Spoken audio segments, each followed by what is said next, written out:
Question number 1. The wounded soldiers were visited by the president who honored them with blank for their blank. So, is it letter A, medals and valor? Letter B, gun salute and bravery? Letter C, appointments and dedication? Or letter D, money and sacrifice? So, the correct answer is letter A. So, the wounded soldiers were visited by the president who honored them with medals for their valor.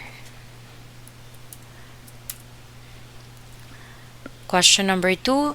She is a vision of feminine pulchritude. This stands for the following except. Is it letter A, loveliness? Letter B, comeliness? Letter C, homeliness? Or is it letter D, physical beauty? So the correct answer here is letter C. Question number 3. Robert Frost wrote the poem Acquainted with the Night, from which the stanza is taken. I have been one acquainted with the night. I have walked out in rain, back in rain. I have walked the farthest city light. The poet in the stanza talks of. Is it letter A, isolation and loneliness? Letter B, joy getting out of the house? Letter C, youthful delight playing in the rain? Or is it letter D, happiness in having been acquainted with the night? So the correct answer here is letter A, it's isolation and loneliness. Question number 4. Being too blank will undoubtedly make other men hate you. So is it letter A, vain? Letter B, vain? Letter C, vain? Or letter D, vanity? So it's obvious that the correct answer here is letter C, vain. Number 5. The volunteers from the fire department blanked quickly and extinguished a fire on North Country Road. So, is it letter A, will respond? Letter B, responded? Letter C, will have responded? Or letter D, have responded? So the correct answer here is letter B. The volunteers from the fire department responded quickly and extinguished a fire on North Country Road. Question number 6. He is more concerned with the mundane matters, like the movement of stock market. The capitalized word means, is it letter A, simple? Letter B, financial? Letter C, worldly? Or letter D, investments? So the correct answer here is letter A. So it's simple. Question number 7. The vindictive politician spread rumors about his opponent. Which of the following is an antonym of the capitalized word? So is it letter A, revengeful? Letter B, forgiving? Letter C, spiteful? Or letter D, malicious? So the correct answer here is letter B. It's forgiving. So vindictive is, the antonym of vindictive is forgiving.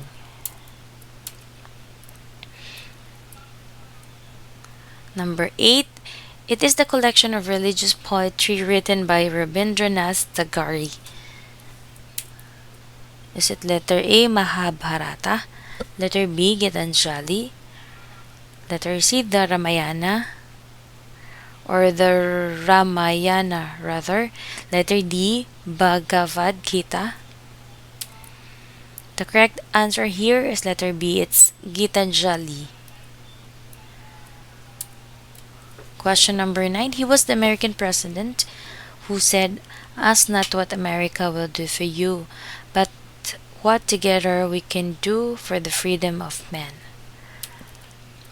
Is it letter A, Gerald Ford? Letter B, Franklin Roosevelt? Letter C, Henry Truman? Letter D, John F. Kennedy? The correct answer here is letter D. It's John F. Kennedy. Question number 10. What is meant by at sixes and sevens in this sentence? We moved in the house last week, but I'm afraid everything is still at sixes and sevens. So letter A, the things have not been shipped. Or letter B, in a state of confusion. Letter C, in an orderly manner. Or letter B, the boxes are still intact. The correct answer here is sixes and sevens means in a state of total confusion or area. So the correct answer is letter B. Question number 11. The Nibelungenlied is a blank. Is it letter A, Latin myth? Letter B, Chinese legend? Letter C, Russian folk song? Or letter D, medieval German epic? The correct answer is letter D. So it's based on an oral tradition of Germanic heroic legend that has some of its origin in historic events and individuals of the 5th and 6th centuries, and that spread throughout almost all of Germanic speaking Europe. Question number 12. Only the heart can see rightly. This statement is lifted from what particular novel? Letter A, The Prince and the Pauper. Letter B, The Little Prince. Letter C, The Right One. Letter D, The Pearl.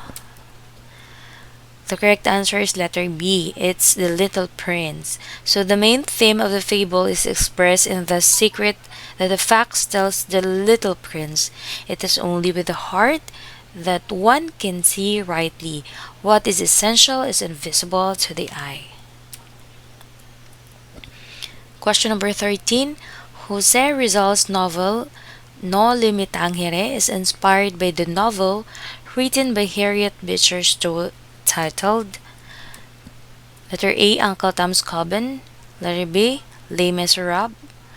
Letter C, Tom Sawyer.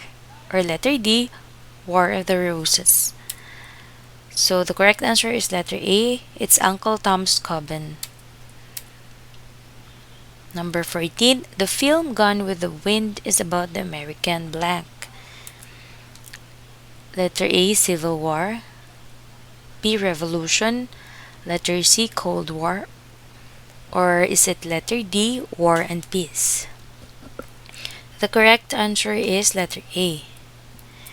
So it is presented as originally released in 1939, includes themes and character depictions which may be offensive and problematic to contemporary audiences.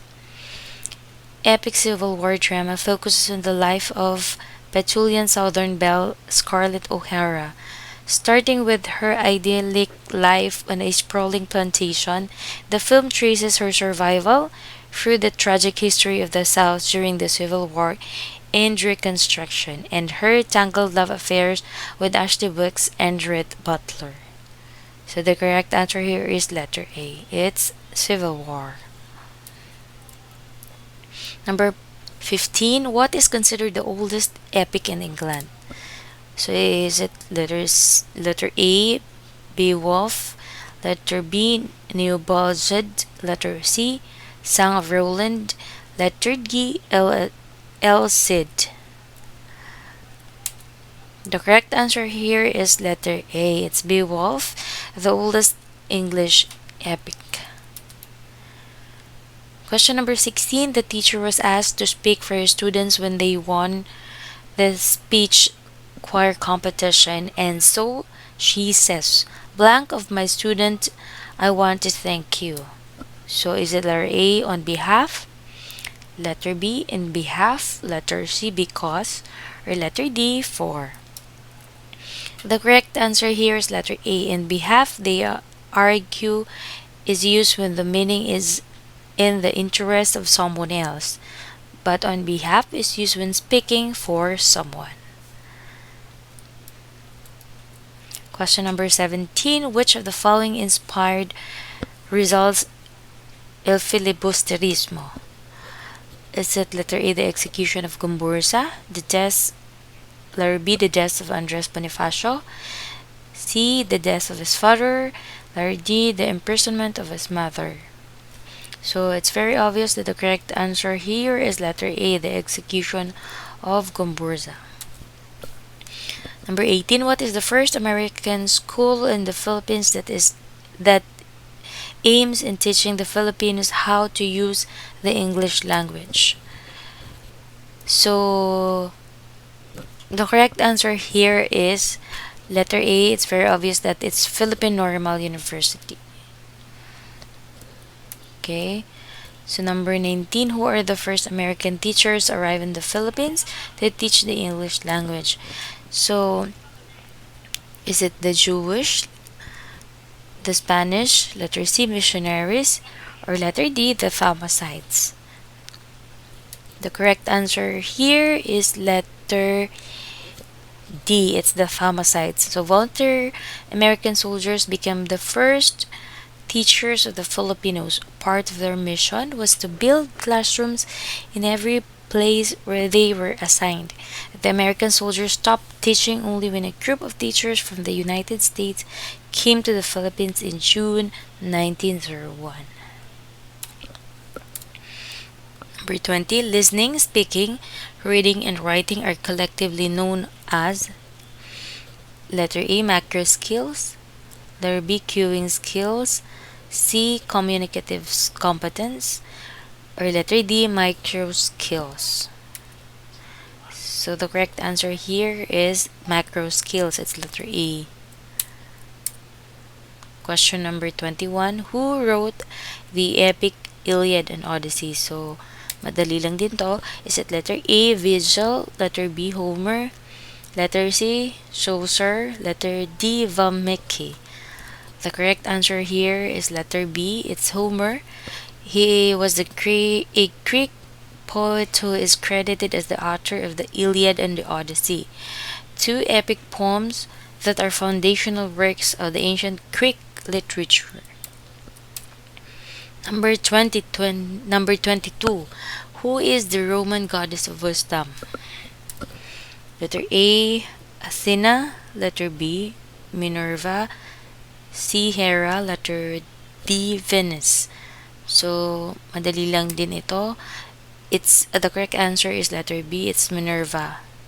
So, Pallas Athena in Greek was one of the most important of the ancient Greek and the Roman goddesses. 23. Number 23. Who wrote the short story A Rose for Emily? So, letter A, William Faulkner. Letter B, Emily Dickinson. Letter C, Virginia Woolf. Or letter D, Mary Shelley. The correct answer is letter A. A Rose for Emily is a short story by American author William Faulkner, first published on April 30, 1930, in an issue of the Forum. Number 24. Who is the Indian counterpart of William Shakespeare? So, letter A, Tagore, letter B, Kalidasa, letter C, Valmiki, letter D, Vyasa. So the correct answer here is letter B. It's Kalidas was a great poet and playwright who lived during the reign of Vikramaditya. He penned many plays, poetries, epics, and many more in Sanskrit, which were translated to many different languages and are widely appreciated to this day. This is why he's often referred to as the Shakespeare of India. So the last question, number 25. This is considered the golden age of literacy production in England. Letter A, the reign of Charles II. B, the reign of Victoria.